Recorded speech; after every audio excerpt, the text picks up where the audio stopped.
Difficile pour moi de vous parler de la personne qu'on accueille ce soir. Il y a beaucoup de choses, beaucoup trop de choses à dire. Vous avez le temps, donc je vais raconter ma vie, alors comme je le fais d'habitude. En quelques mots, c'est un gone. Un vrai, né à Lyon, qui adore sa ville, qui adore son histoire, et les personnes et les personnages de cette histoire. Comment faire pour être simple et dire court? Son outil de base, c'est le parler lyonnais. Qu'il enseigne aussi. Et qui s'enrichit auprès d'autres gens talentueux qui parlent lyonnais comme lui. Marie Burpa, Jean-Baptiste Martin, voilà, les gens qui connaissent le parler lyonnais. C'est un conteur hors pair, c'est pour ça qu'il est là.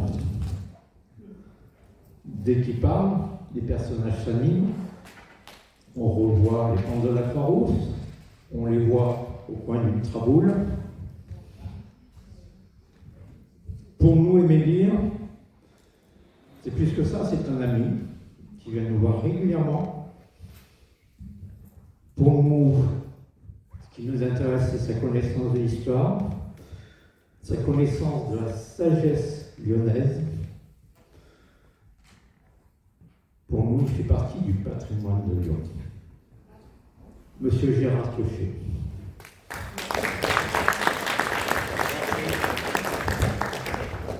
Merci.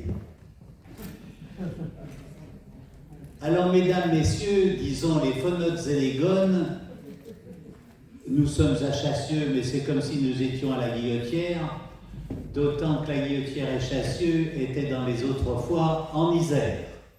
Donc, nous sommes tous des gones et des phonotes. Alors, je suis venu la dernière fois, on calculait tout à l'heure, il y a doit y avoir une dizaine d'années, la dernière fois, je suis venu parler de la cuisine lyonnaise. Et en 2017. 2017 ? Oui. Ah, 2017, c'est pas si vieux, ça fait 8 ans. Voilà, alors il y a 8 ans, et il y avait un de vos amis qui avait confectionné les tabliers de sapeurs, enfin, voilà, et tout. Nous avions fait un marchon en miniature, mais nous avions fait un marchon. Alors ce soir, puisque on m'a invité à venir vous revoir, j'ai ramené quelques histoires que j'ai dû raconter il y a 15-20 ans, peut-être à Chassieux, mais enfin, ou même plus, parce qu'il y a un moment que je viens à Chassieux.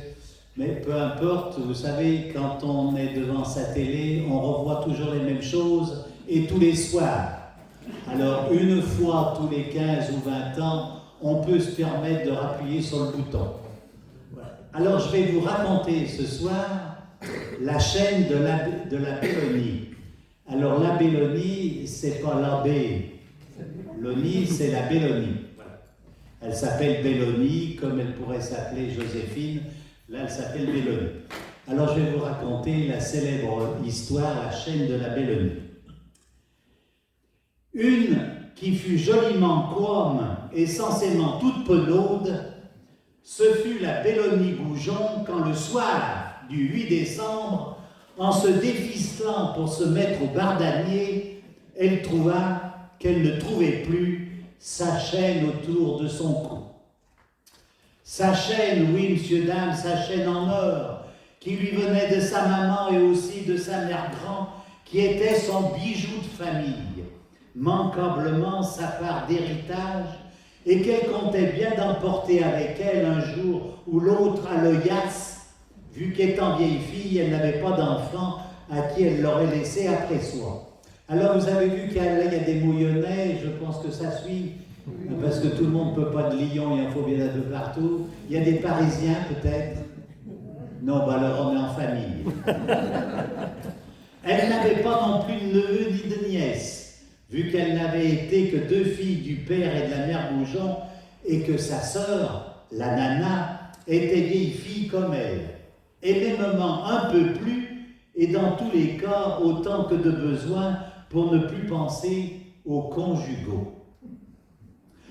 À propos de la nana, je vous dirai entre nous que je n'ai jamais bien su comment il fallait écrire son nom. De vrai, elle s'appelait Anna. C'est le nom qu'on avait marqué le 1er de juin 1867 sur le paplard de la mairie du 5e. Et le lendemain, le surlendemain, le 3 juin, sur ceux de la paroisse Saint-Jean. Mais on l'avait toujours appelée la nana. Et pas seulement quand on parlait d'elle à la 3e personne, non, la nana est tombée sur la cadette, la nana peut affiner sa jupe, mais mêmement quasi quand on parlait d'elle. On lui disait, la nana Mabeline, viens chercher une barquette. Ou encore, la nana petite Sampille, veux-tu bien vite manger ta soupe? Je me suis toujours demandé s'il fallait écrire à nana avec un L apostrophe ou bien nana en mettant par devant l'article féminin là. Je penche plutôt pour l'apostrophe parce que nana, c'est un nom, je crois, qui se trouve dans les œuvres complètes de M. Zola et que ça n'était pas rien dans les idées de la famille Goujon d'aller prendre là-dedans des noms pour leurs filles. Comme bien s'accorde, pour commencer, il n'y avait pas encore de quoi se donner peur. Elle reprit sa camisole qu'elle venait de poser sur la chaise, juste à côté de son lit, pour voir si, des fois, la chaîne n'était pas agrippée dedans. Elle se passa les mains sur elle, en se pitrognant doucement les clinquettes et l'embunit, pour le cas où la chaîne en or aurait glissé par en dedans, entre sa chemise et sa peau. Enfin, ayant fini de se déshabiller, elle secoua toutes ses frusques, celles qu'elle avait posées et celles qui lui restaient dessus. Mais peine perdue les gonnes, pas moyen de mettre la main ou les quinquets sur cette charipe de chêne.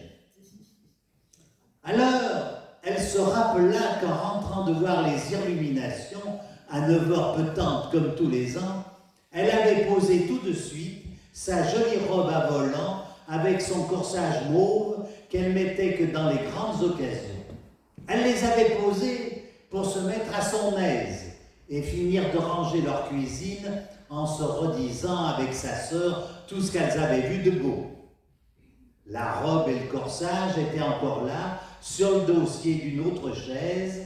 Aussi, elle les passa en revue jusque dans toutes les coutures et par-dessous tous les volants.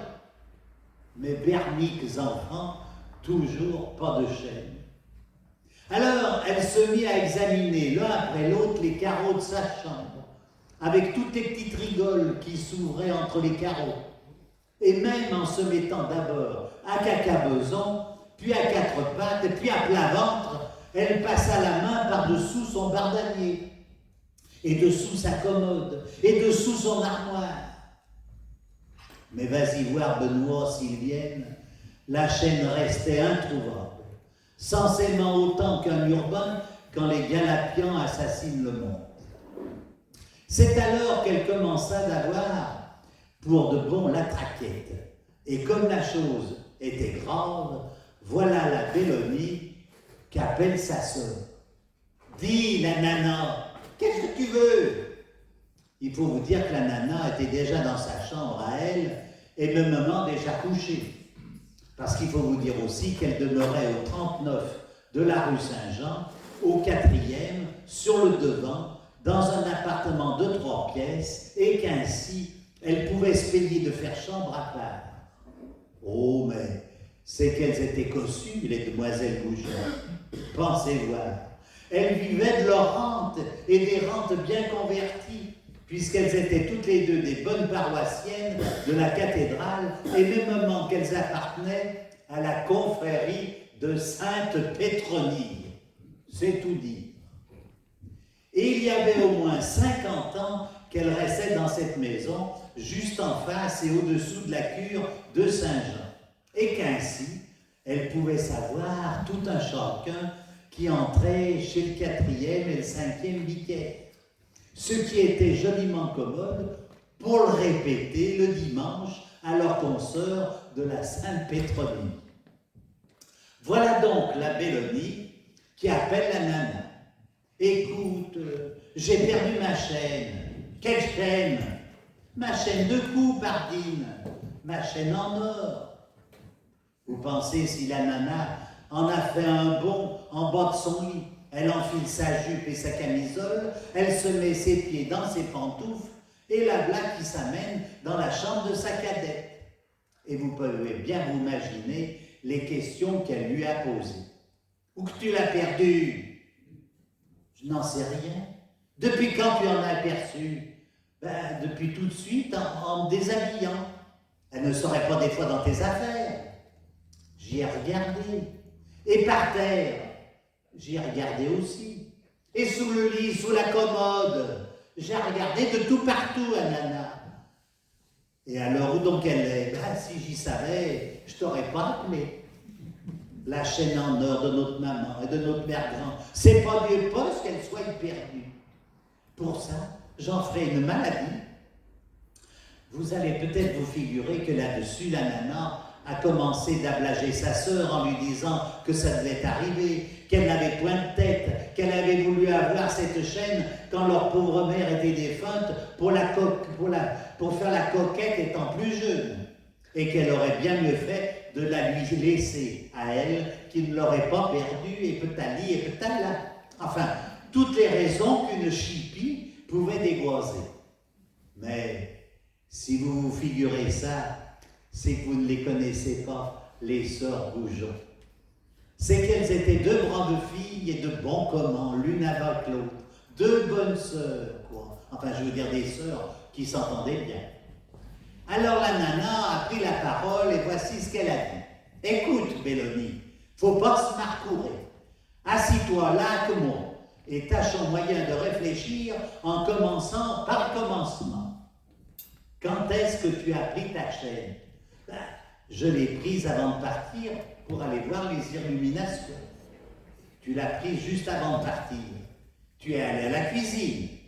Tu n'es pas entré dans ma chambre. Mais non. Tu te rappelles bien que tu m'attendais sur l'escalier. Eh bien, j'étais en train de la mettre. Tu es bien sûr que tu l'avais quand nous avons descendu. Mais oui, j'avais la main dessus. Je cigrolais les anneaux avec le bout de mes doigts parce que ça me faisait plaisir de la voir.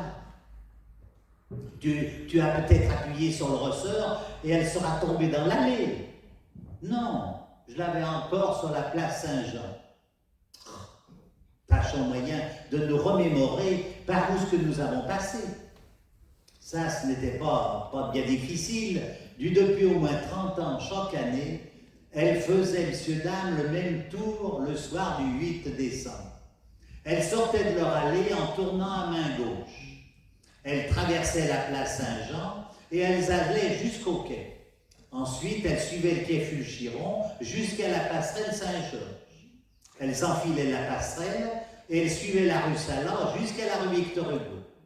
Alors elles remontaient la rue, elles s'arrêtaient en Bellecour, un bon moment, pour en regarder les feux de Bengale sur la colline de Fourvière et les inscriptions lumineuses qu'elles épelaient chaque année quand même, qu'elles les savaient par cœur. Lyon à Marie, Dieu protège la France. Vous savez, Bellecour, ça a bien changé. Ils nous ont mis des étendages. Ils font sécher le linge. Il faudra venir voir, messieurs. Enfin, vous avez suivi, vous êtes avec moi. De là, elles allaient rue de la République pour voir d'abord les deux passages. Et ensuite, le grand bazar. Et après, elles faisaient la queue pour attendre leur tour de s'aplatir le picou contre les vitrines des galeries. Et voir les bateaux, les aéroplanes, enfin chaque année du nouveau qui s'étalait par derrière les vitres. De là, elles montaient jusqu'au terreau.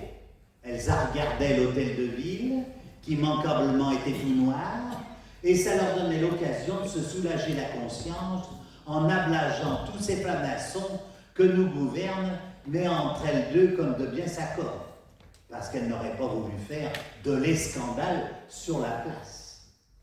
Ensuite, elles revenaient sur le quai, elles faisaient leur dernière station devant la compagnie du gaz, et elles rentraient par le pont du Palais et la rue de la Bombarde.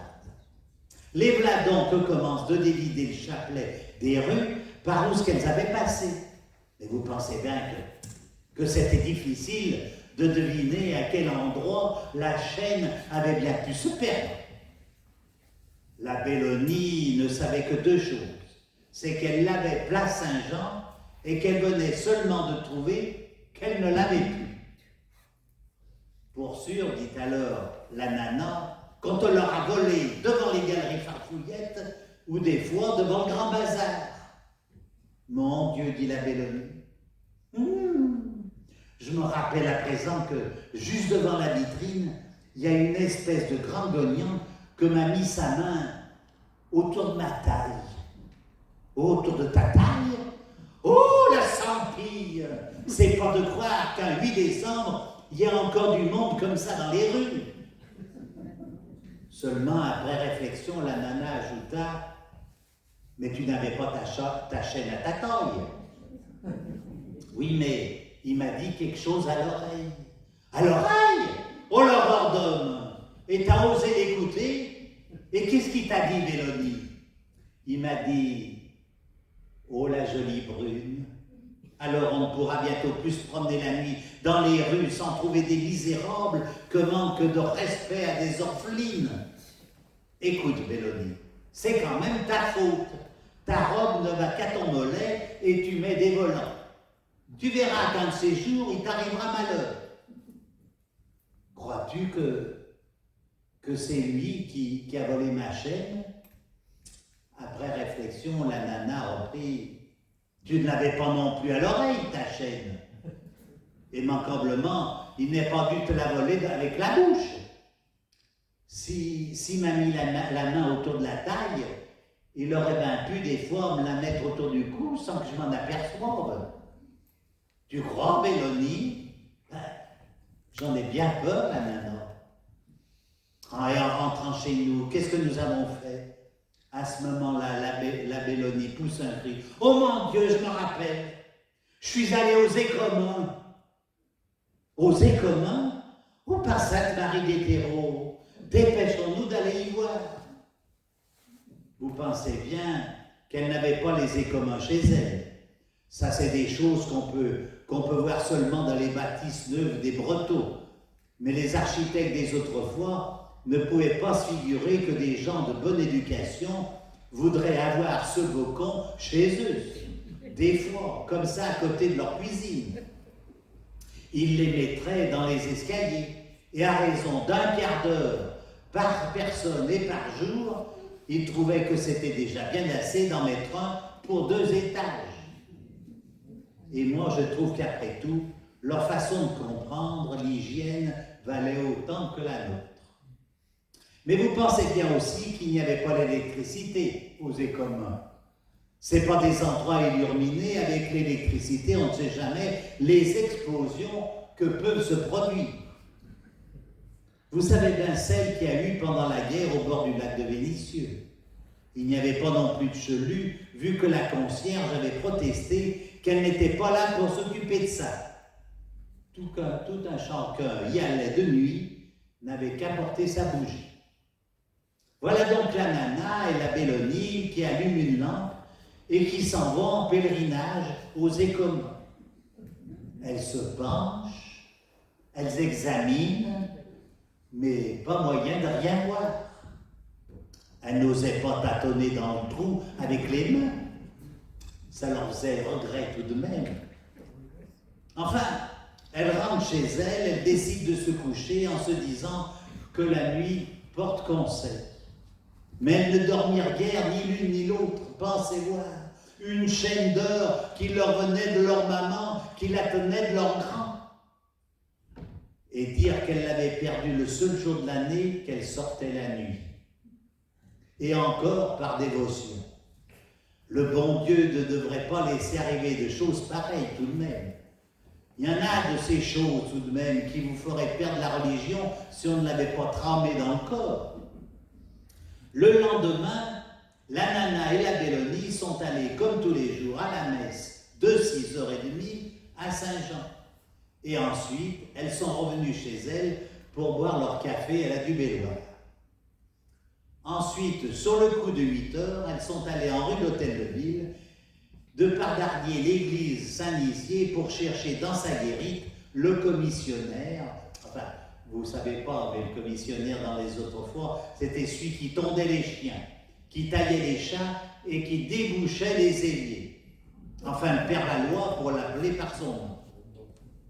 Maintenant, il n'y est plus, pour sûr, depuis qu'on lui a volé, qu'il a dit « ça cache-moi ». Mais cette aventure que je vous raconte se passait avant cette histoire de cache-moi et volé.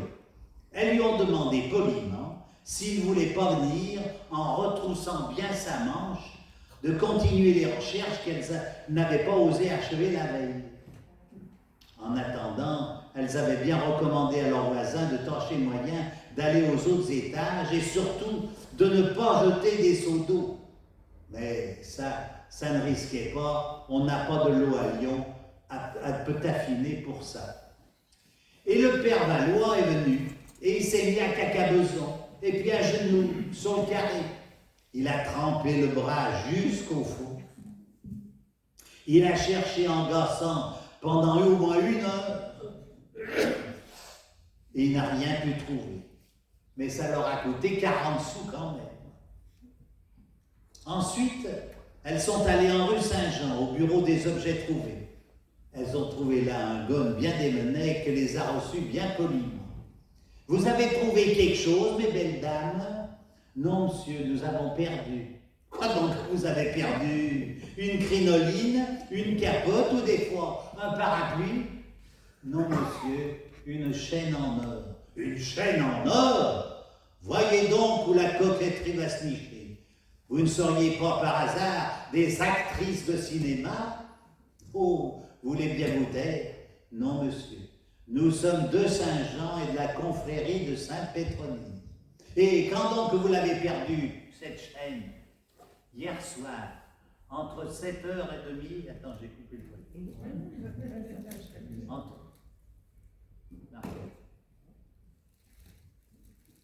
Entre 7h30 et 9h du tantôt, en allant voir les illuminations. Et là-dessus, elles ont raconté toute leur itinéraire. Mais le gars leur a dit « J'ai bien reçu une chaîne de montre, une chaîne de chien, une chaîne de plate, mais je n'ai pas reçu de chaîne de cou en or. Je m'en vais toujours marquer votre nom et je vous ferai à savoir si des fois quelqu'un la rapporte. Mais il ne faut pas trop y compter. » Oh oui, oh bien sûr, on vous l'aura volé, ou bien elle aura été écrasée par tous les pieds de quiconque, et les cantonniers l'auront balayée ce matin sans la voir. Et si on nous l'a volée, monsieur, qu'est-ce qu'il faut faire? Eh bien alors, il faut aller déposer une plainte chez le commissaire de police. Est-ce que vous avez des soupçons sur quelqu'un? Oui, justement, sur quelqu'un. Quelqu'un que vous connaissez? Non, c'est un homme que nous a dit des horreurs hier dans la rue. Vous pourriez donner son signalement? Vous pourriez le reconnaître?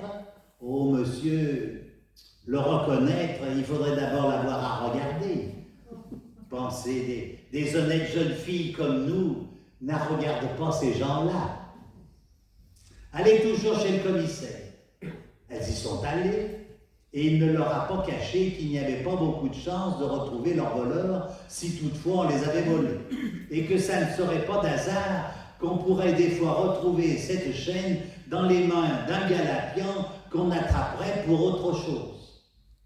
Et puis pour finir leur matinée, elles sont allées à Saint-Bonaventure pour recommander leur affaire à Saint-Antoine de Padoue, qui est, comme tout un chacun doit le savoir, le patron des objets perdus. Elles lui ont fait brûler un cierge et elles lui ont promis 10 sous si la chaîne se retrouve. Et puis le soir venu et le lendemain et le surlendemain et au bout de 4 jours, elles ont retourné aux objets trouvé, et ensuite chez le commissaire, et ensuite à Saint-Bonaventure pour faire brûler un autre cierge. Il n'y a que chez le Père Valois qu'elles ne sont pas retournées parce qu'elles ont pensé que c'était pas la peine. Mais le bureau de la rue Saint-Jean n'avait point reçu de chaîne, le commissaire n'avait point de galapion à leur montrer, et Saint-Antoine de Padoue n'avait pas l'air, malgré les bougies, de se laisser achantir. 8 jours après, elles ont recommencé leur tournée, et encore 8 jours après, vous pensez qu'Olgon, des objets trouvés, et les urbains du commissariat commençaient de rigoler en les voyant revenir. Et la Noël est venue, et le jour de l'an a passé, et elles ont tiré les rois, le cœur bien gros, le jour de la Sainte Épiphanie, et la chaîne d'or de leur maman et de leur grand ne se décidait toujours pas à revenir. C'est alors un soir de janvier que la voisine, la mère Poitrasson, leur a donné une idée. La mère Poitrasson habitait sur le même carré du 4e, mais elle restait sur le derrière, tandis que les 2 sœurs Goujon, comme je vous l'ai dit, demeuraient sur le devant. La mère Poitrasson avait bien dans les 65 ans et elle était veuve de son défunt, qui avait été dans le temps croque-mort municipal. Il faut vous dire aussi que les 2 sœurs Goujon ne se fréquentaient pas bien avec la mère Poitrasson. La bonne femme les trouvait un peu fiéreuses et elle disait que si jamais la cathédrale de Saint-Jean s'était abousée, la mère Poitrasson n'aurait sûrement pas été dans le cuchon des victimes. Alors, avec les sœurs Goujon, elles se disaient bonjour, bonsoir, en se croisant dans l'escalier. Il faut être poli, bien sûr. Mais n'entrez pas chez les unes, chez les autres, et l'autre chez les unes. Pas même pour prendre le café. Seulement, dans les malheurs, tout ça ne compte plus guère. Et il avait bien fallu que la Bélonie et la Nana lui racontent leur ambiance quand ça ne serait que le premier jour pour lui demander d'avoir l'obligeance de ne pas verser d'eau dans les ais communs tant que le Père Valois n'aurait pas exploré le trou. Depuis ce temps-là, elles se parlaient des fois à autres sur le carré. La mère Poitrasson ne manquait jamais, quand elle les rencontrait, de demander des nouvelles de la chaîne. Ça les mettait en confiance. Et elles se disaient entre elles deux, tout de même, cette mère Poitrasson, elle vaut mieux qu'elle n'en a l'air. C'est donc la mère Poitrasson qui, un beau matin de janvier, en causant avec la nana, lui a glissé cette idée. Dites donc, ma petite, vous ne savez pas ce que j'ai pensé? Non. Eh bien, vous devriez des fois consulter un sourcier. Un sourcier? Qu'est-ce que c'est que ça? Comment? Vous ne savez pas ce que c'est qu'un sourcier? Oh, on voit bien, sans vous offenser, que vous n'êtes pas dans le progrès. Mais un sourcier, ma petite, c'est un homme qui trouve tout ce qu'on veut. Des sources d'abord, par-dessous la terre, à des 15 mètres de profondeur, rien qu'en se bambanant dessus avec une baguette dans les mains. Quand la baguette lui cigrolle la main, c'est qu'il y a de l'eau de par-dessous, et on peut creuser, et ça ne manque jamais. Il y en a même qui trouvent comme ça des mines d'or ou des mines d'argent. Il n'y a même pas besoin de baguette. Des fois, ils n'ont qu'à tenir leur chaîne de montre au bout des doigts. Quand la chaîne se met à brandigoler, ça y est, c'est que ça se trouve là. J'en connais un qui, rien qu'en tenant sa montre sur une fenêtre, il vous dit pour sûr, 4 mois d'avance, si ça sera un gone ou une moutarde. Et même des fois, il n'y a pas besoin de les faire venir sur place, il n'y a qu'à leur porter des affaires de la personne ou un plan de l'endroit. Et ça ne fait rien, ils devinent quand même. Vous pensez si la nana écoutait ça, la bouche grande ouverte comme une coquille, en se demandant si des fois la mère Poitrasson n'avait pas envie de lui conter des gandoises. La nana appelle sa sœur, et la mère Poitrasson a fait une ressucée de son histoire.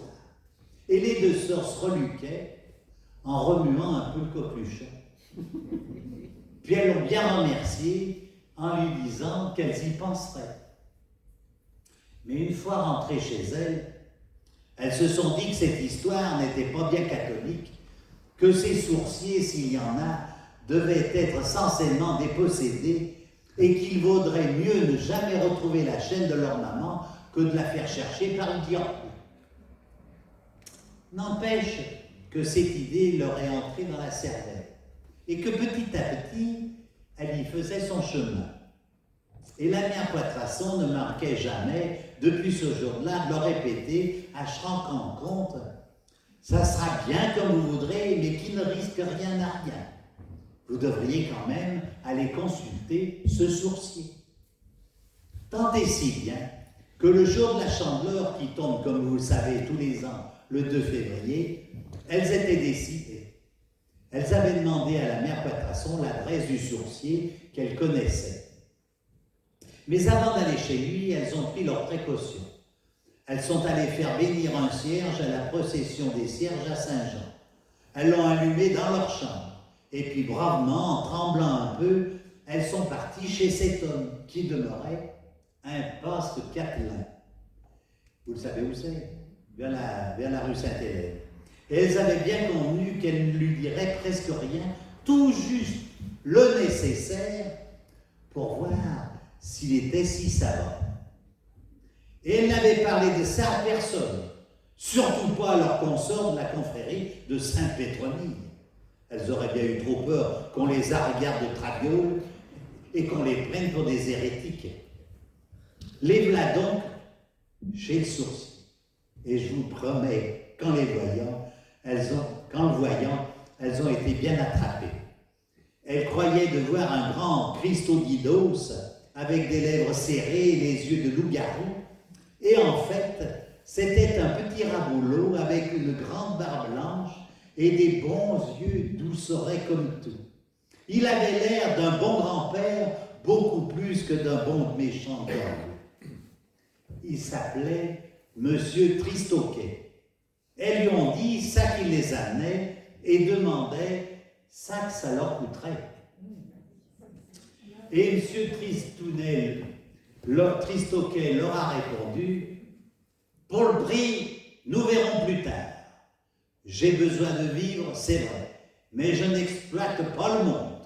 Seulement, je vous y dis à vous, mais je n'irai pas chez vous. » Il avait dit ça sur un ton si sec qu'elles en sont restées d'abord toutes courbes. Mais comme au bout d'un moment, elles commençaient d'insister, « Non, mesdames, qu'il leur a dit, je ne veux pas aller chez vous, je ne veux pas y aller, parce que je n'ai pas besoin d'y aller. Je retrouverai votre chaîne sans entrer dans votre appartement. » Et comme elle la regardait en ouvrant des yeux et la bouche grands comme des coquelles, « Je vois que vous ne me croyez pas. Vous doutez de ma puissance. Eh bien, je vais vous en donner la preuve. » Là-dessus, il se lève et il décroche une grande carte pendue au mur. Il étale sa carte sur la grande table. « Ne bougez pas et ne dites rien. » Là-dessus, il prend une pointe de fer attachée au bout d'une ficelle et en la tenant pendue entre son pouce et son index, il se met à la promener au-dessus de sa grande carte. De temps en temps, il s'arrêtait et il soufflait bien fort, comme s'il avait couru. Elle la regardait faire, et comme bien s'accorde, elle ne disait rien penser, elles étaient si tellement émotionnées. Enfin, au bout d'un grand moment, il pose sa pointe de fer et il leur dit « Vous demeurez rue Saint-Jean.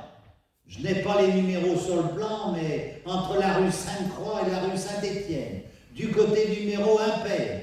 C'est-il vrai? Parlez cette fois. » « Ben oui, monsieur, c'est la vérité. » Là-dessus, il reprend sa pointe de fer, il s'approche d'elles. Elles étaient assises les mains sur les genoux, francs comme des statues. Il promène sa pointe en dessus d'elles, il se met encore à souffler, et puis il s'arrête et désignant la nana, « Madame, enfin plutôt mademoiselle, c'est vous qui êtes l'aînée. » Et désignant la Belloni, c'est vous qui portiez la chaîne le jour où vous l'avez perdue. Oui, monsieur, quelle rubrique, il n'y a rien à dire contre, c'est la vérité. Je ne me trompe jamais. Maintenant, attendez encore. Troisième fois, il reprend sa ficelle avec sa pointe de fer, il la suspend au-dessus du plan, juste en l'endroit qu'il avait deviné que c'était là qu'elle demeurait, et il se remet encore à souffler, et à la fin, il reprend la parole. Mesdemoiselles, votre chaîne est dans votre maison, probablement dans votre appartement. Pour moi, ce sera peut-être même dans votre chambre. Mais monsieur, nous y avons cherché et nous n'avons rien trouvé. Je vous dis qu'elle y est, moi, là. Je le sais peut-être bien. Allez-y voir et ne revenez pas. Ça fera 100 francs, mesdemoiselles. Elles donnent leurs 100 francs. 2 minutes après, elles étaient dans l'impasse et elles se regardaient toutes les deux d'un drôle d'air, en se secouant comme si elles sortaient d'un souterrain de fourrière. Et c'est la Bélonie qui a parlé la première. Dis donc la nana, nous sommes bien bêtes. C'est la mère Poitrasson qui lui a dit à l'avance l'endroit où nous demeurons et que nous sommes filles et que c'est toi l'aînée. Et la nana a répondu, peut-être, on ne peut pas le savoir. Mais justement, la mère Poitrasson les attendait sur le carré. Et la Bélonie l'a interrogée. Dites, madame Poitrasson, là entre nous, croix de bois, croix de fer, vous lui aviez annoncé notre visite à monsieur Tristoquet. Jamais de la vie, ma petite, il y a plus d'1 an que je ne l'ai pas vu. Pour sûr? Ah ben pour sûr, je vous le jure, sur la tête de mon défunt. Eh ben c'est tout de même un homme pas ordinaire. Il a tout deviné, ça que nous lui disions pas. J'ai même vu le moment où ce qu'il allait nous faire notre confession. Et la chaîne, il l'a trouvée, il dit qu'elle est dans la maison et peut-être même dans ma chambre. Quand je vous y disais, allons ben, dépêchez-vous et vous lui devrez une fameuse chandelle. Les voilà toutes les deux dans la chambre de la Bélonie, elles ouvrent le placard, il était tout plein de vieilles frusques, de vieilles grolles, de souliers neufs, elles mettent tout ça en dessous, et que je te vide la commode, et que je te retourne le matelas, mais va te faire fiche, elles n'ont pas trouvé la chaîne. Alors elle retourne chez M. Tristoquet pour lui dire qu'il s'était trompé et que la chaîne n'y était pas, et qu'il pourrait bien tout de même, à ce prix, venir chez elle, lui-même en viande et en os. Mais c'est qu'il s'est mis en colère, le copain, le petit raboulot à barbe blanche. Avez-vous fini de me cramponner? Je vous dis que la chaîne est chez vous, dans votre chambre. Si vous ne me croyez pas, allez donc demander à un autre. Elles ont recherché encore et toujours, sans rien trouver. Mais elles n'ont pas osé retourner chez M. Tristoquet. Par contre, elles ont retourné à Saint-Bonaventure. Au moins, elles pouvaient se dire que Saint-Antoine de Padoue, qui ne les écoutait pas, ne leur riait pas au nez. Et puis, elles commençaient à penser qu'avec le prix de tous les cierges, et les 50 francs au Père Valois, et les 100 francs de M. Tristoquet, cette chaîne allait leur coûter quasiment plus qu'elle ne valait. Malgré que quand même, si elles y tenaient, c'était pas à cause de l'heure, mais à cause du souvenir. À la fin, elles se sont découragées. Les semaines et les mois ont passé. Elles gardaient une petite rancune à la mère Poitrasson tout de même de les avoir embringuées dans une affaire qui leur coûtait déjà au moins 200 francs. Elle lui faisait quand même bon semblant. Et la mère Poitrasson, de temps en temps, leur répétait « Je vous dis que vous avez mal cherché, je vous dis que vous avez mal cherché. » Ça leur tapait sur les nerfs. Et elles avaient bien besoin de toute leur charité chrétienne pour ne pas lui dire des sottises. Et les mois ont continué de passer. Elles avaient toujours l'habitude de se faire de petits cadeaux le jour de leur anniversaire. Et comme celui de la Bélonie tombait tous les ans le 21 septembre, le premier jour de l'automne, savez-vous que la nana a fait cette année-là? Eh bien, elle a grappillé sur tout. Elle a économisé tant qu'elle a pu sur ses petites rampes. Elle a acheté à la Bélonie une belle chaîne neuve pour remplacer celle qui était perdue. Ah, pour sûr que celle-là n'était pas en œuvre. Et ce n'était pas la même, mais quand même, la Bélonie a été joliment contente. Elle a sauté au cou de sa sœur pour lui dire merci tout en lui faisant des gentils reproches d'avoir dépensé tant d'argent pour elle et de s'être censément privée de tout pendant 6 mois pour lui faire plaisir. 2 mois et demi plus tard, c'était de nouveau le 8 décembre. Et le soir, en mangeant leur soupe, elle s'en regardait sans rien dire, avec la même pensée et la même question dans la cervelle. Et la Bélonie finit par dire ce qu'elle pensait toutes les deux. Est-ce qu'on y va cette année, voir les illuminations? La nana a répondu, je sais pas. Qu'est-ce que tu en penses? Ben moi, je n'en ai pas envie. Tout le monde qu'on y rencontre et le profit qu'on en a, j'aime mieux rester chez nous. Tu crois? Oui, je crois. Si on y va, qu'est-ce que nous perdrons cette année? La nana n'a rien briqué sur le coup, mais quand la soupe a été finie, elle a pris la parole en qualité d'aînée. Non, Bélonie, il faut y aller. Ce n'est pourtant pas une raison parce qu'on a perdu une chaîne une fois pour manquer à nos habitudes que nous avons depuis 30 ans et pour bouder la Sainte Vierge. Elle nous en voudrait de lui faire cette affaire. Et à l'un contraire, si nous y allons, elle nous récompensera d'avoir tenu tanti quand même. La Bélonie, au fond, ne demandait pas mieux que de se laisser emmener. Les bladons que se lèvent, que rangent leur vaisselle dans la souillade et que vont chacune dans leur chambre pour se gauner en grand dimanche. La Bélonie met sa plus jolie robe, choisit ses plus jolis souliers, ceux qu'elle avait achetés en 93, l'année des Russes. Il y a de ça plus de 25 ans. Ils étaient encore tout neufs, pensez voir, elle ne les mettait qu'une fois l'an, le soir du 8 décembre. Elle prend donc ses souliers dans le placard, elle enfile d'abord le pied droit, et puis ensuite le pied gauche. Mais en enfilant le pied gauche et en tapant pour que ça rentre, voilà-t-il pas qu'elle sent quelque chose que lui crapoter les doigts de pied. Elle ôte la grolle, la renverse, et qu'est-ce qui lui tombe dans la main? Eh bien la chaîne en or, la chaîne qu'elle avait tant pleuré. Pensez si elle était contente. Elles ont remercié tout le monde dans le ciel et sur la terre. La Sainte Vierge qui les avait récompensés pour ne pas manquer quand même leur pèlerinage des illuminations. Et puis Saint Antoine de Padoue qui a eu droit aux 10 sous qu'elle lui avait promis. Et puis la mère Poitrasson qui leur avait donné de bonnes idées mêmement si M. Tristoquet n'avait servi à rien. Car si elles n'y avaient pas allé, elles auraient quand même économisé 100 francs. Seulement quelques jours après, la Bélonie a dit à la nana, écoute la nana, je n'endors plus, d'avoir maintenant 2 chaînes. J'ai toujours peur qu'il m'en manque une. Dis, si qu'on revendait la neuve. Comme quoi, braves gens, une chaîne, même petite soit-elle, peut fournir le maillon d'une bien canante histoire.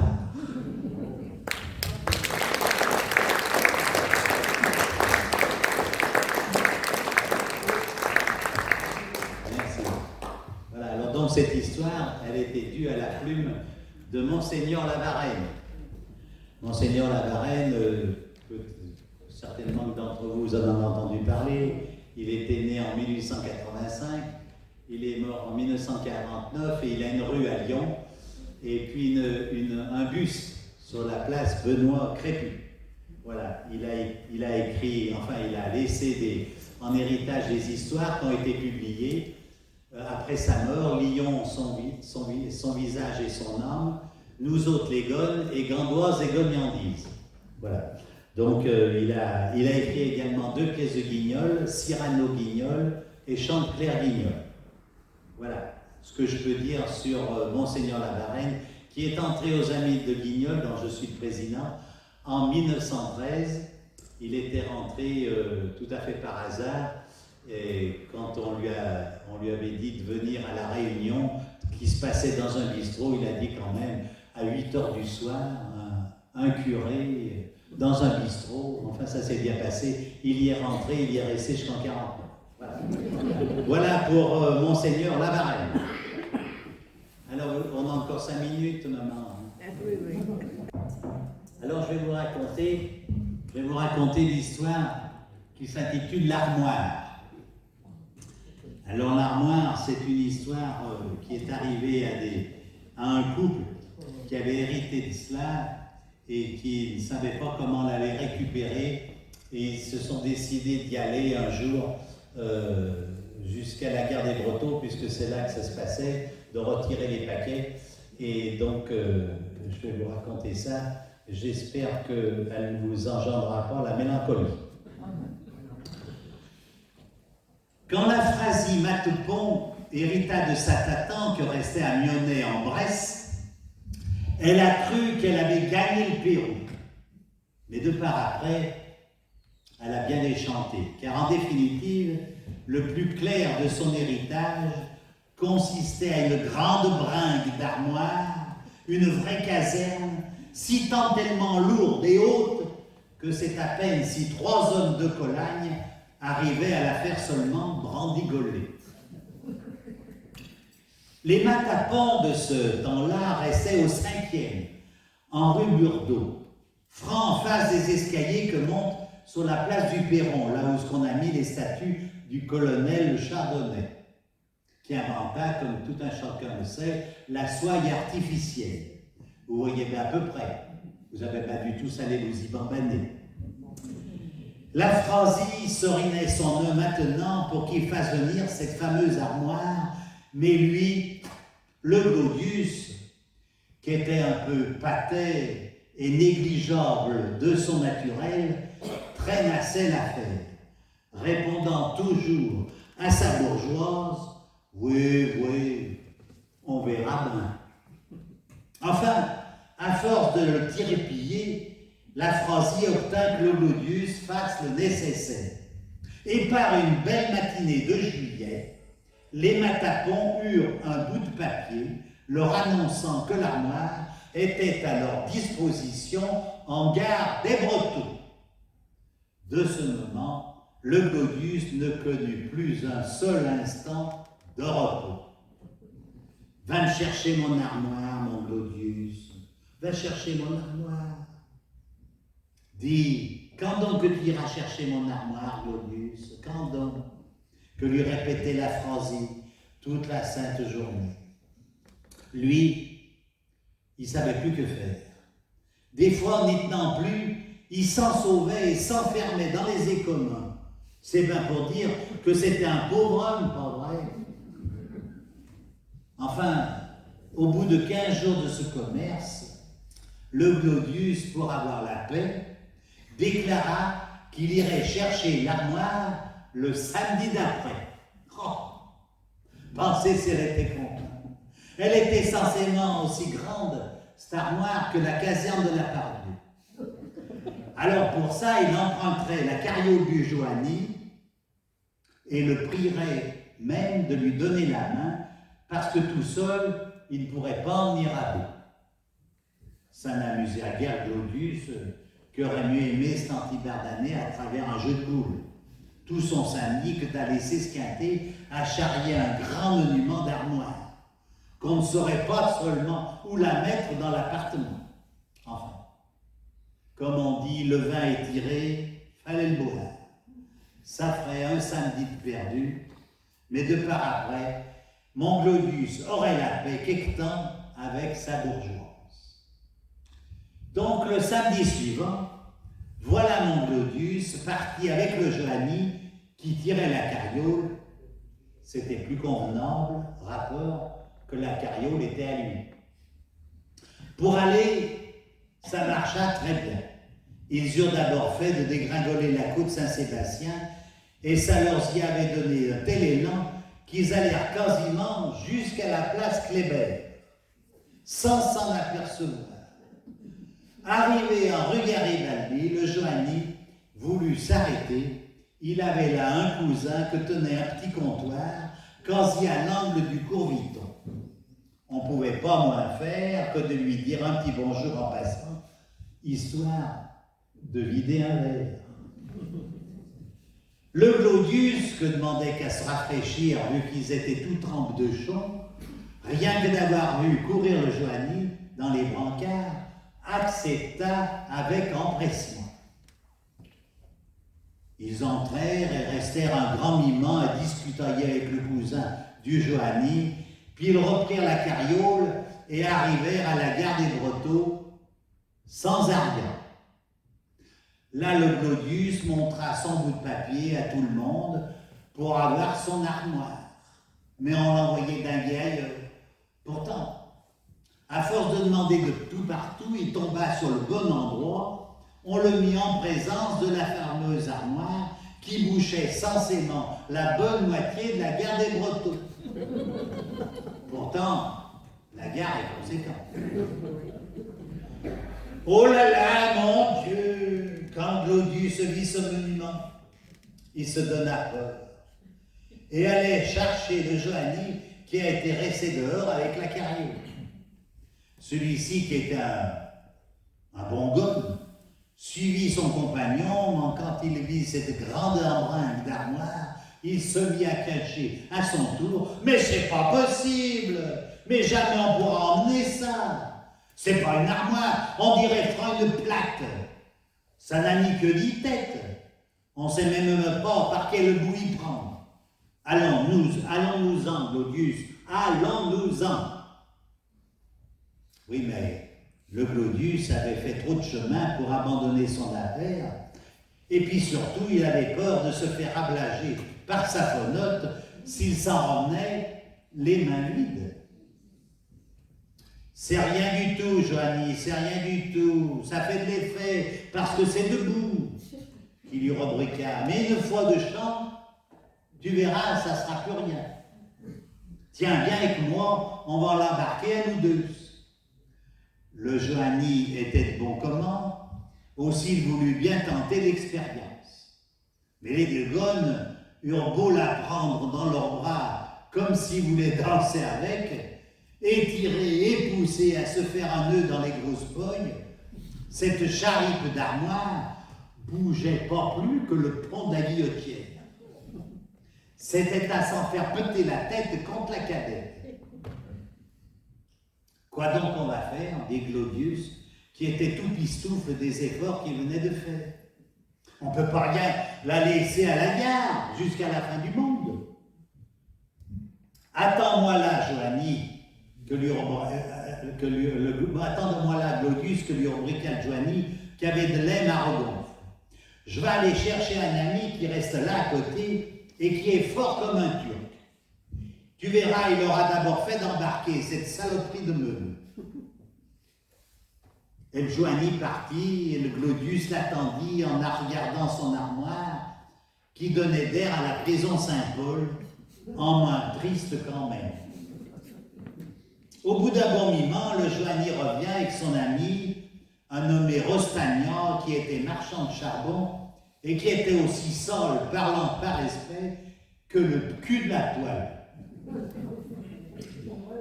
Cet homme qui avait des biceps autour des bras, qu'on aurait dit franc des paquets de cordage, s'embarrassait pas des affaires embarrassantes.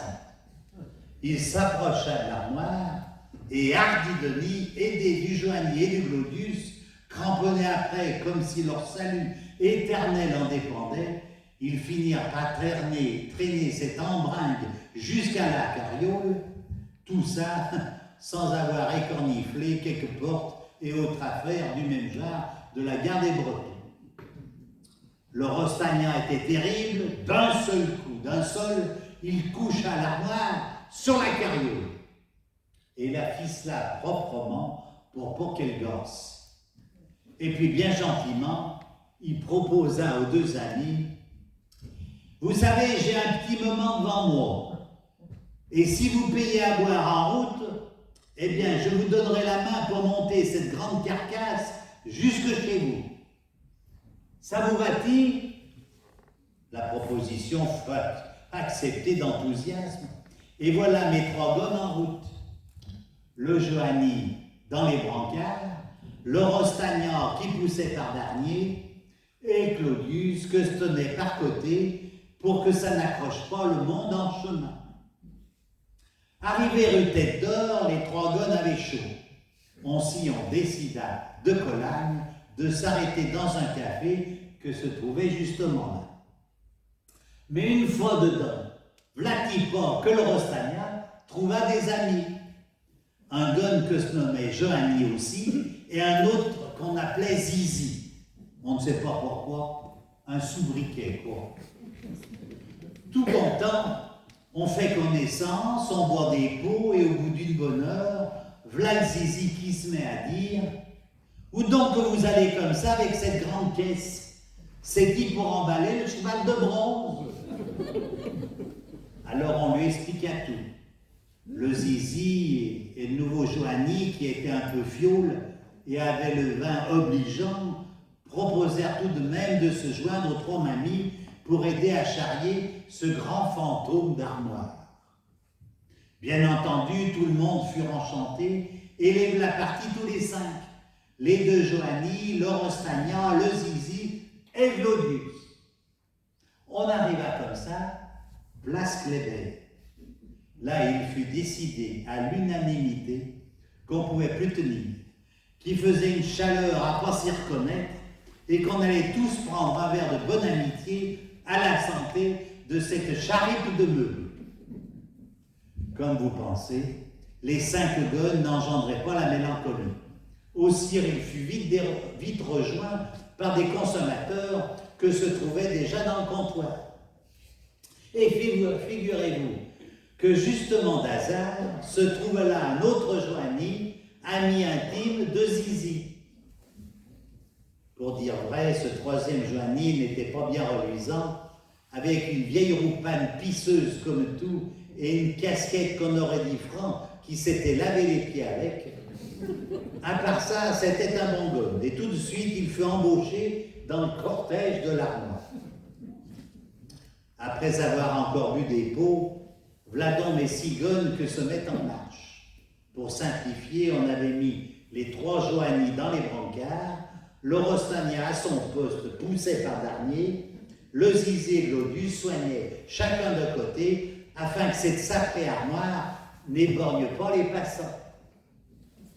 En voyant défiler cette caravane, le monde s'arrêtait au bord du trottoir, comme pour le défilé des courses, se demandant quoi donc il pouvait y avoir de si précieux dans un meuble aussi escorté.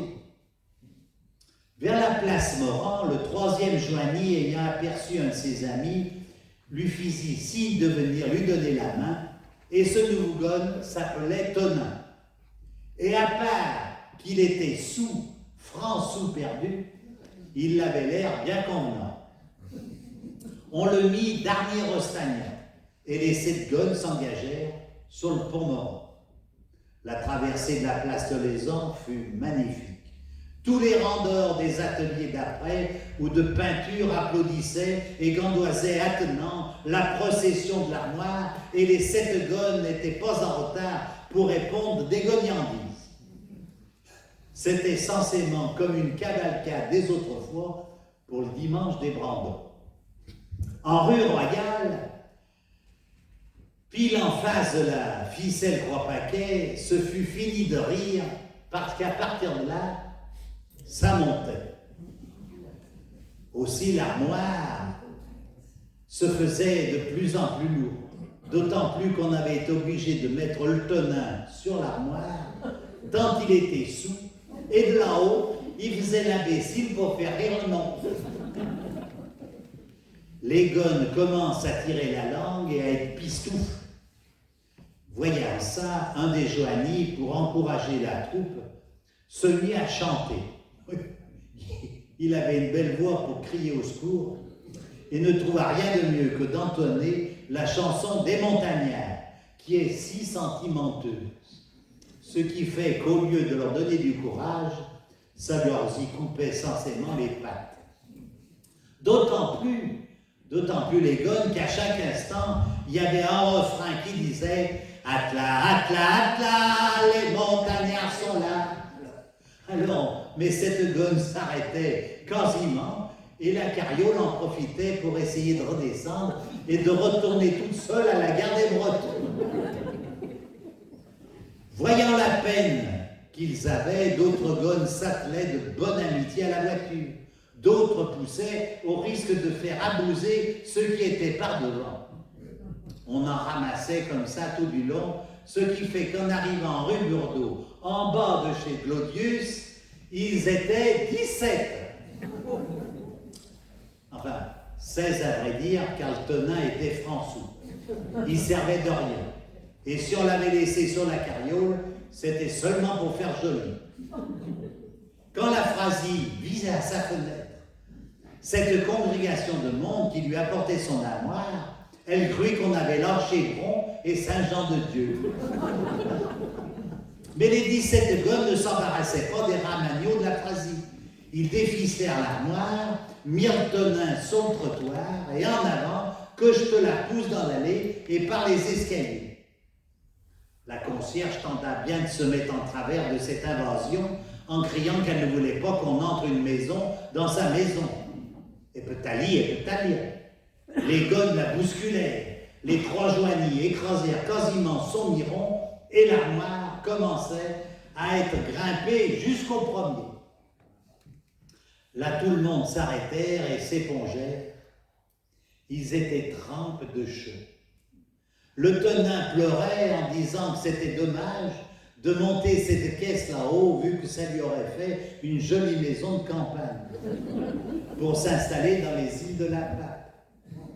Mais le Rostagnac était terrible, empoigna de nouveau cette sacrée carcasse. Alors voyant ça, les autres, ils sautèrent après, comme s'ils avaient voulu la tuer. Et allez donc que je te pousse de nouveau et que je te le tire par les escaliers. Arrivés au second, les trois joignis, le Glodius et le Zizi, donnèrent un si bon coup d'épaule qu'ils envoyèrent dinguer le meuble contre la porte du père Alain Jean.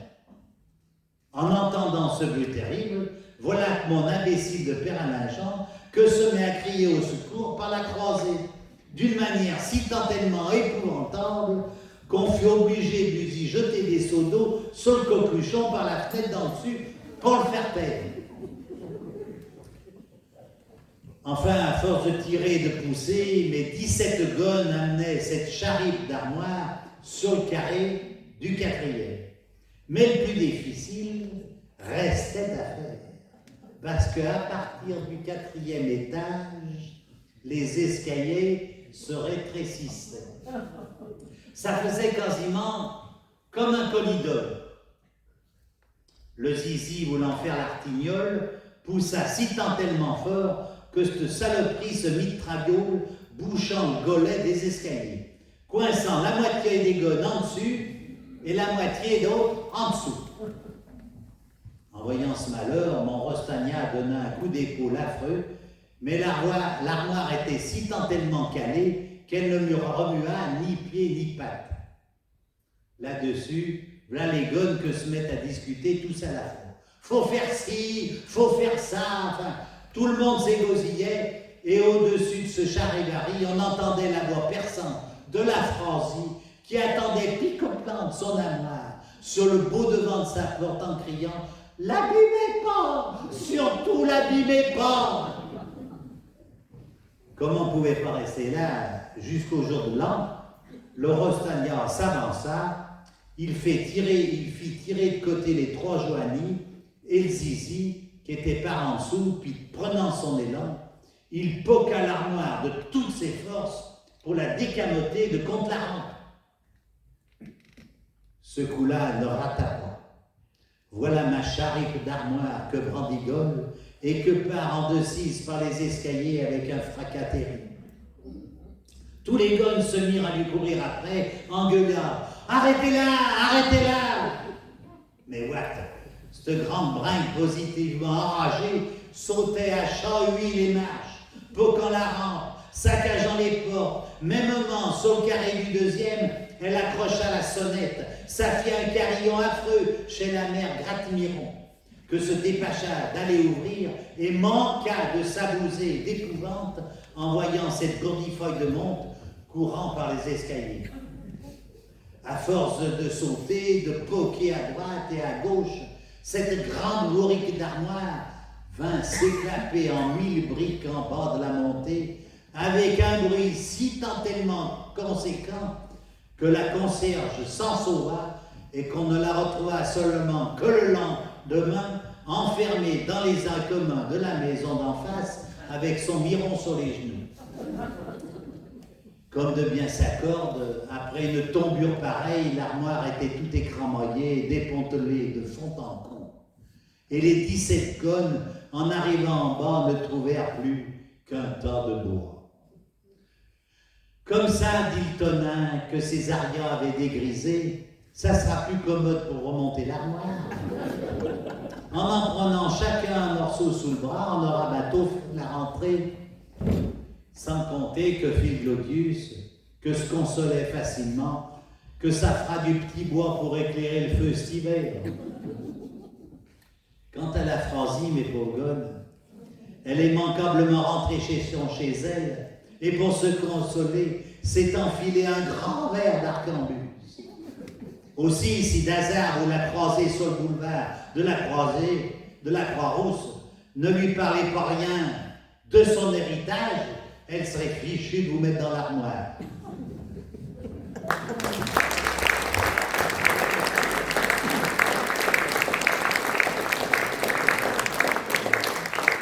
Voilà les gars. Alors j'espère que ça vous aura fait oublier vos arias et vos ambières et nos soucis que l'on a chaque jour en regardant la télé. Je vais essayer de vous raconter l'histoire qu'a écrite Eugène Vial. Eugène Vial était avocat de formation. Il a été archiviste à la ville de Lyon et il a été le premier conservateur du musée Gadagne. Je vous dis le premier conservateur, en réalité le deuxième, mais le premier, il n'a pas fait de profil, il a fait 8 jours. Édouard Ayot l'avait nommé, 8 jours après, il était défunté, donc il a mis Eugène Vial. Il a très bien fait parce que Eugène Vial était un homme de science, il avait le soin de classer les affaires puisqu'il avait travaillé aux archives. Enfin, c'était un homme de bon commun. Et il est entré aux Amis de Guignol également, et en tant que vice-président, il écrivait des contes fameux. Voilà, il a écrit La Belle Police, il a écrit des contes, il avait l'art et la manière d'écrire à la lyonnaise. Même qu'il était, et on lui pardonne, pauvre homme, d'être né à Saint-Étienne. C'était pas de sa faute, c'était la faute de sa maman qui l'avait pendu là-bas. Mais ils étaient venus s'installer à Lyon à bonne heure, donc il avait grandi en rue, je m'en avais vu de son nom, vers la place Gaëton. Voilà. Alors il nous a laissé une histoire qui vaut son pesant de graton, si on veut dire.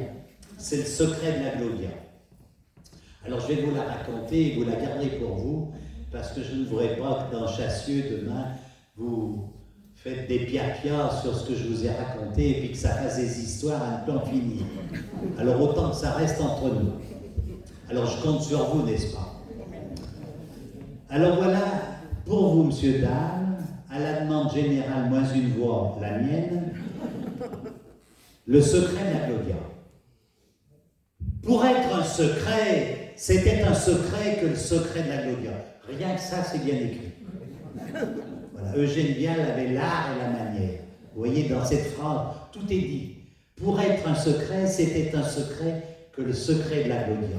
Pas comme ces secrets de plate que les femmes se repassent dans le tuyau de l'oreille d'une seille à l'autre et qui s'éventent mieux dans Lyon le jour d'après que si on les affichait dans tous les tournants de rue. Non. Le secret de la Gloria, monsieur, dame, était un secret de famille qu'elle gardait toute comme la prunelle de leurs yeux.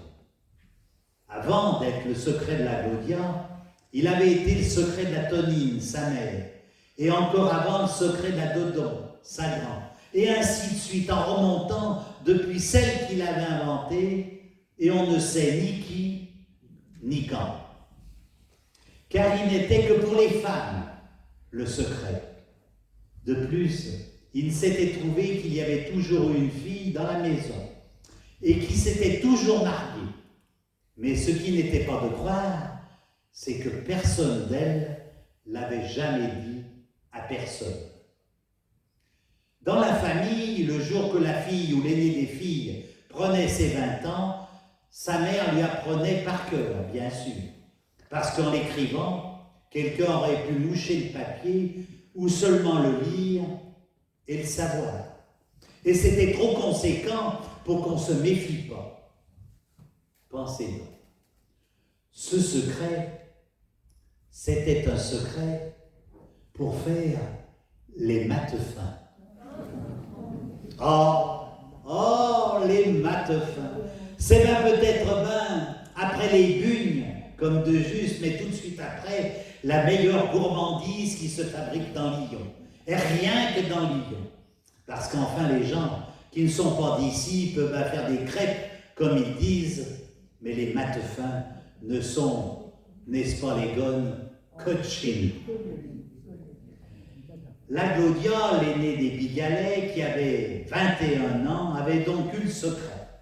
C'était elle qui les faisait depuis que sa mère était partie à l'Œillas. Et qu'ils étaient donc bons, ces maths fins, qu'ils étaient donc bons, les siens. Ils n'étaient ni trop conséquents, ni trop minces, bien craquants, sans être desséchés, avec une petite épaisseur de pâte tendre en dedans qui vous fondait dans la bouche, aussi douce que du beau velours tout sourd. Ils étaient dorés comme un dos de brioche de vogue, et ils avaient parmi des petits ronds plus foncés, qu'on aurait dit franc la peau des panthères du parc de la tête d'homme. Et un goût, et une odeur qu'on ne peut réellement pas vous en faire un compte-rendu. Il faudrait l'écrire avec son picou et son gigier, et puis savoir surtout avec quoi ils étaient faits. Les ceuses d'à présent ne sont plus que du fufu, ou tout en croûte, sans rien dedans, ou des fois pâles comme des enfants de Marie, et d'une épaisseur de 3 doigts. Vous êtes couf avant d'avoir seulement fini votre douzaine. Je ne dis pas qu'on n'en fabrique pas encore des bons, si bien sûr, mais quand même, entre ceux-là et ceux de la Glaudia, il y a autant de différence qu'entre le gros caillou et une gobille, qu'entre la Saône et la Seine, si vous voulez, enfin, les maths fins de la Glaudia. Ces maths fins. Pour en revenir au temps que commence mon histoire, la mère de la Glaudia, la Tonine Bigalet, venait donc de défunter. Elle était asthme, la pauvre femme, et elle avait attrapé le mal de la mort derrière la queue de sa poêle pour s'être trouvée en un courant d'air. Heureusement que la Glaudia savait le secret depuis l'autre année qu'elle avait eu ses 20 ans. La Glaudia, c'était une bonne grosse réjouie, ronde de partout où il faut, propre comme Saint-Sou, et réellement de bon commun. Gentille et courageuse comme on la savait, elle n'aurait pas manqué de prétendants, la Glaudia, surtout avec un secret si conséquent à porter sur son contrat de mariage. Mais elle avait choisi, elle n'avait pas eu à aller bien loin pour trouver son affaire, là. Rien que le carré à traverser, vu que vis-à-vis des Bigalais, au 52 en rue Saint-Georges, il y avait justement la porte des Pocachards. L'aîné des Pocachards, le Barnabé, faisait le compagnon chez son père. Il allait sur ses 23 ans, et avec la Glaudia, ils s'étaient toujours bien entendus tous les deux. Et depuis, il leur était venu à Champeux un sentiment mutuel. Et vous pensez bien qu'ils n'avaient pas oublié de se le dire, se voyant tout le temps comme ils se voyaient. Sans compter que le Barnabé, un grand gonne avec des commodes franques comme celles des jouteurs et une chemise figure réellement agréable à voir, se tenait toujours à son travail. Aussi, on attendait que le bout de l'an de la Tonine pour aller chez le notaire. Tous les dimanches, sans manquer, chez les Bigalais, la Glaudia, pour s'exercer, et aussi en souvenir de sa maman, lui faisait des matheux fins. Des fois, on invitait le Barnabé en tant que prétendu. Mais même chez eux, comme bien vous pensez, la Claudia ne manquait jamais, rapport au secret, de se renfermer dans sa souriarde pour faire sa porte. Comme sa mère, sa grande et celle d'avant l'avaient toujours fait. Elle mettait même une panosse sur le trou du loquet et elle tirait bien son rideau de ce fenestron pour que personne puisse voir ce qu'elle mettait dans son coupon de faïence, ni combien de chaque affaire. Après, quand elle tenait la queue de sa poêle, elle les faisait tous sortir de sa cuisine. Un jour que son Barnabé était entré, soi-disant pour lui faire péter la miaille, elle vous lui avait envoyé une bonne mornifle, tiens, qui s'en souvient encore. Et dire tout de même que ce secret s'est perdu parce que les femmes, pour une fois, l'ont trop bien caché. Tarde que tarde, arrive Pâques. En sortant d'église, après le bout de l'an, les Bigalais, les Pocachards s'étaient donc amenés chez M. Délicat, le notaire de la Place Neuve, qui leur avait acté le contrat en première. Il avait porté dessus les 3000 francs d'économie du Barnabé avec un métier et pour la Claudia, une armoire en sapin, un lit garni, 400 francs d'argent qu'elle avait de sa mère et comme de bien s'accorde, le secret qui saurait de part après pour leur aîné des filles. Le samedi d'après, ils s'étaient mariés à l'église à Saint-Georges comme de juste. Mais cette noce ne faisait pas plaisir à tout le monde, car il ne manquait pas de colombes qui en auraient chouillé si elles n'avaient pas eu peur de s'abîmer les yeux en voyant qu'il ne fallait plus compter sur le Barnabé pour les mener à l'église. Car entre la bombarde et la quarantaine, la plus colère de toutes les laissées pour compte, c'était bien la Brunaude, la fille des rempailleurs, qui demeurait justement dans la même maison que la Claudia et le Barnabé. Une fille unique, s'il vous plaît, brune comme une aile de martinet, et qui avait à elle 10 000 francs qu'un oncle lui avait laissé en héritage. Elle avait bien fait tout de même ce qu'elle avait pu, la Martine, pour achantir le Barnabé. Et de voir le Barnabé marié avec la Claudia, ça lui peut affiner le cœur à la Brunaude. Elle en était si tant tellement énervée qu'elle leur aurait tiré les yeux si elle avait pu. Eh bien, les gonnes, vous allez voir qu'elle a bien fait encore plus pire. Comme la Claudia et le Barnabé s'étaient trouvé une chambre au 3e dans la maison, ils ne pouvaient pas manquer, lui ou elle, en allant faire leur commission, de se rencontrer dans la montée d'escalier ou dans l'allée avec la Brunaude. Et quand c'était la Claudia qu'elle contrepassait, l'autre lui faisait des yeux terribles, sous ses sourcils d'envieuse, des yeux qu'on aurait dit qu'ils avaient des ongles et qu'ils allaient nous gratiner. Le Barnabé, lui, avait pensé tout de suite à tirer d'argent du secret de sa légitime. Et comme une boutique s'était trouvée vide dans l'en-bas du 52, il avait donc loué et bien fait réparer. Sur la rue, il y avait une petite salle, encore pas mal grande, avec 2 fenêtres et la porte au milieu. Et une autre porte à gauche qui correspondait dans l'allée. Ils avaient meublé cette pièce avec un petit comptoir en face de la porte, des chaises en paille et 6 tables achetées de rencontre, toutes bonnes et bien solides. On tenait 6 à chaque table, en se cognant un peu. Sur la cour, ils s'étaient réservé leur derrière pour en faire un potager à 4 trous, en montant un galandage. Ça leur faisait donc une cuisine avec un fenestron qui s'éclairait sur la cour. Bien sûr qu'on n'aurait pas pu jouer aux boules dans la cuisine, mais pour sauter des mâts fins, on travaille plus en hauteur qu'en largeur.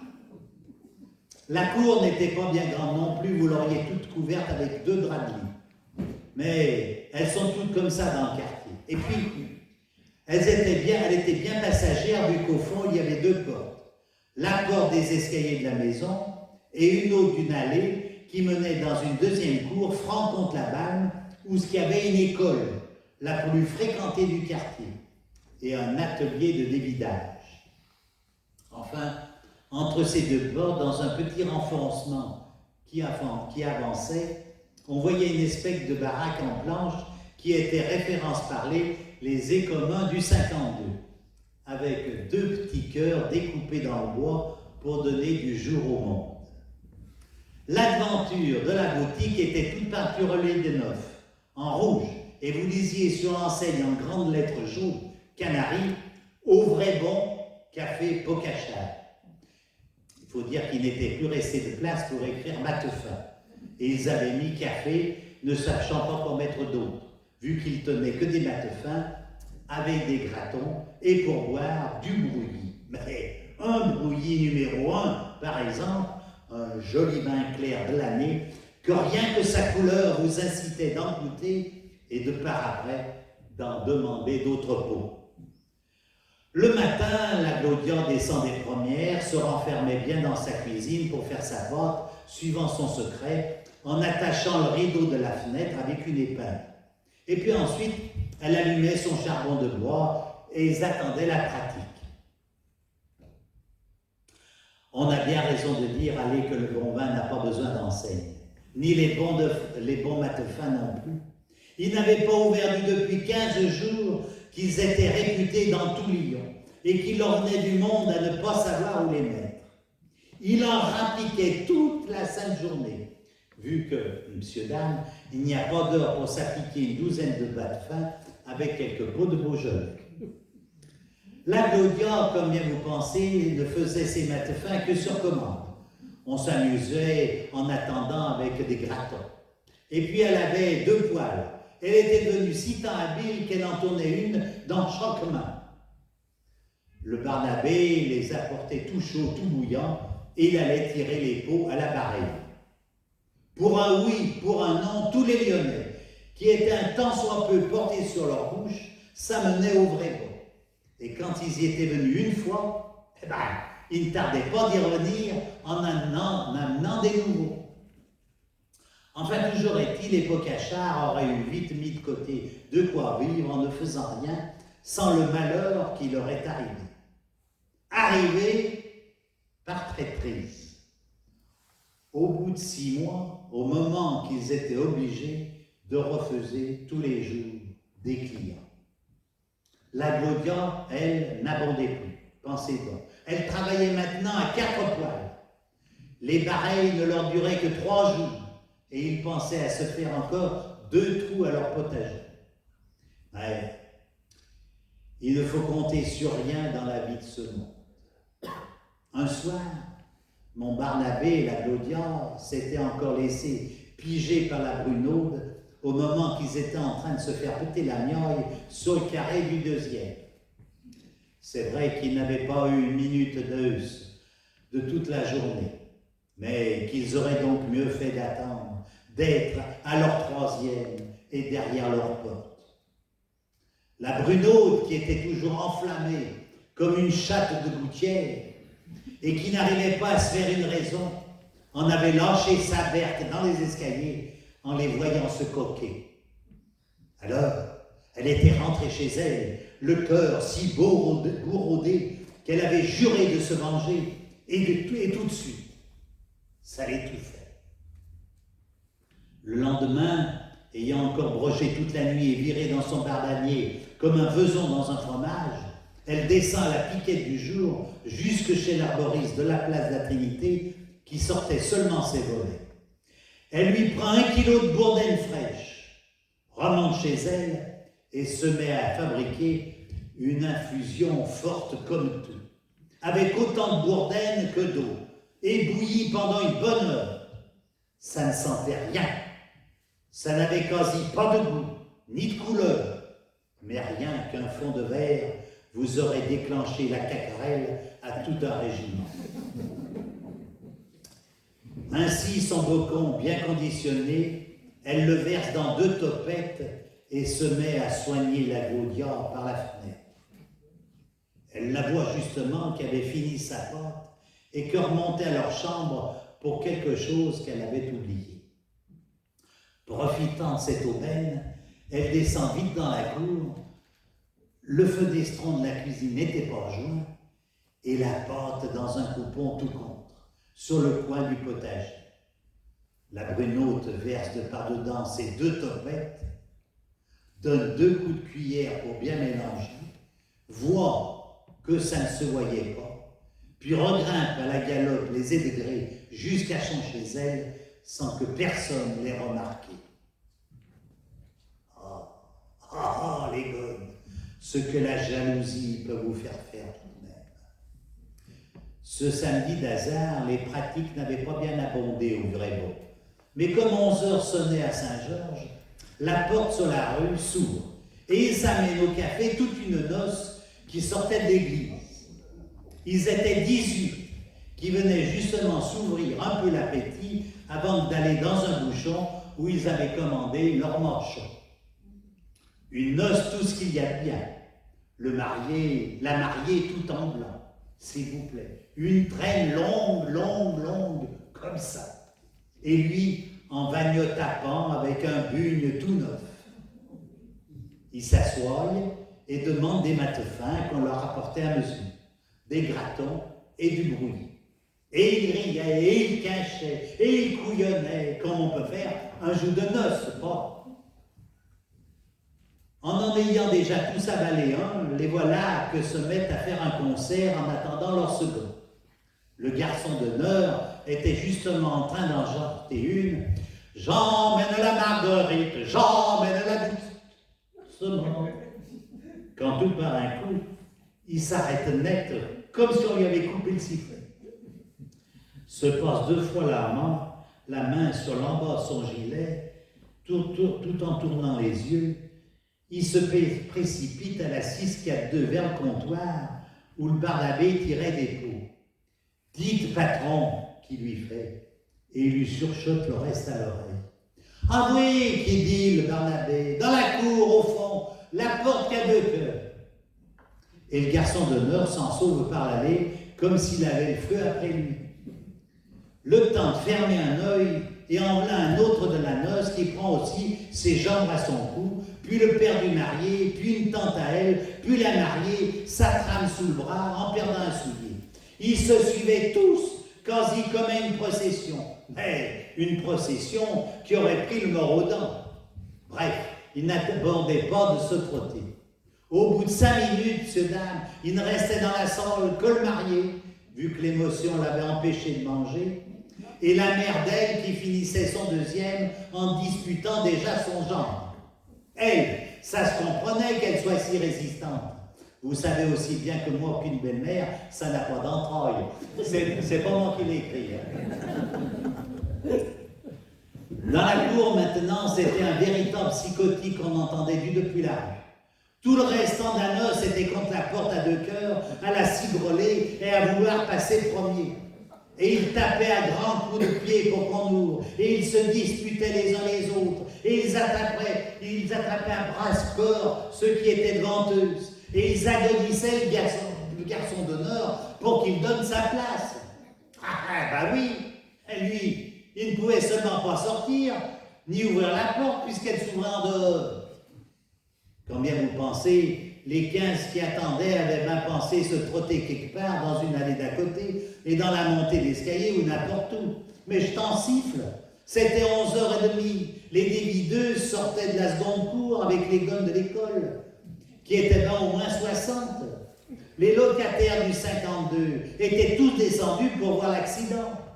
Et la montée en était pleine. L'allée aussi était con, vu que tout le monde qui passait en rue Saint-Georges rappliquait en se pensant qu'il devait y avoir le feu dans la maison. Le feu, c'était dans la bredouille des emboconnés qu'il était.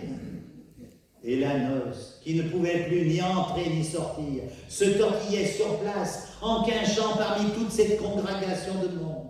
On était si tellement encuchonnés dans ce bout de cour, si arrampés les uns contre les autres, que pas un n'était seulement susceptible de remuer les ingotiaux ou se mettre à cacaboson. Alors, n'est-ce pas, on faisait comme on pouvait. On faisait sur place.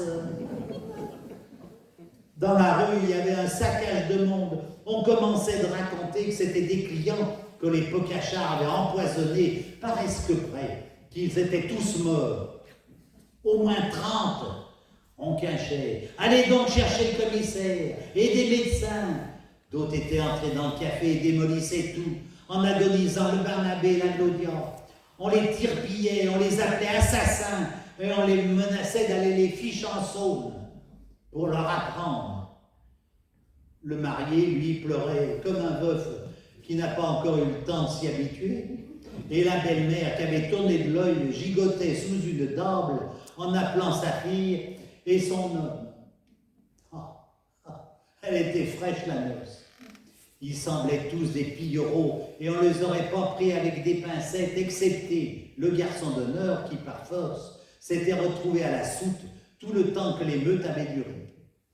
La mariée, avec sa robe couleur crasse de beurre, semblait un sac d'éclébine. Le lendemain, on a pinché encore tous les locataires du 52 en train de brûler du sucre sur leur pelle pour dissiper les mauvaises herbes. Les pompiers travaillaient à décochonner la cour à 2 lances, avec tous les cantonniers du 5e. La police avait fait mettre les volets au café et les gones en passant écrivaient contre des Gandoises, à la foire Saint-Georges. Ici on embonconne le monde, fabrique de vas-y-vite, fabrique de... Enfin, de ce que vous pensez. Et pour une fois, ça tombait bien. En tout cas, la boutique au vrai bon ne s'est plus rouverte de par après, comme café. À présent, c'est une épicerie. Et pourtant, qu'au Barnabé et à la Claudia, eh ben, on les a jamais revus depuis. Ni dans le quartier, ni dans tout Lyon. Bien sûr qu'après leur malheur, ils n'auraient plus osé se montrer nulle part. Et pourtant, c'était pas rien de leur faute, n'est-ce pas? Quant à la Brunaude, qui était l'auteur de tout, a bien fini 2 ou 3 ans après par raconter à la plate que c'était elle qui avait mitonné le torboyau pour se revenger.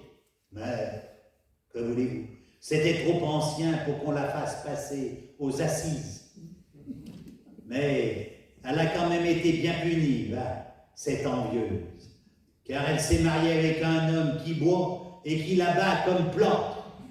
Ça ne l'a pas rendue plus heureuse d'avoir fait fermer le café du Barnabé et de la Claudia. Comme quoi, il y a quand même une justice dans la vie de ce monde. Et dans l'autre, pour avoir purgé toute une noce qui ne lui avait rien fait, elle n'aura pas volé de purger à son tour une bonne dizaine d'années de purgatoire. Merci.